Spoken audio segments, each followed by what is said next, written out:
কোন সে শুভক্ষণে মর্মর মূর্তি হতে হঠাৎ চাইলে আমার পানে, উজ্জ্বল সজীব প্রাণবন্ত দুটি সুন্দর চোখ, নীলকান্তমণির আভায় দুটি ছড়িয়ে হাসলে, কত কথা বলে গেলে নীরব ভাষায়, চেয়ে আছি তোমা পানে অপলোক অনন্ত অসীম পিপাসায়, শুধু দেখে যাই তোমার ওই জটাজুটো সমন্বিত মুখমণ্ডল স্নেহের ধারায় অভিসিঞ্চিত।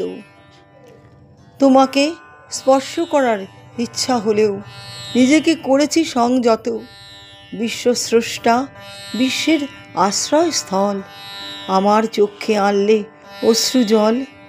গুরু আমার, প্রভু আমার, পিতা আমার, রেখো নাকো সংশয়, দেখা দিয়েছিলে, কাছে এসেছিলে, দিয়েছেও মোরে অভয়। জয় গুরু, জয় সীতারাম।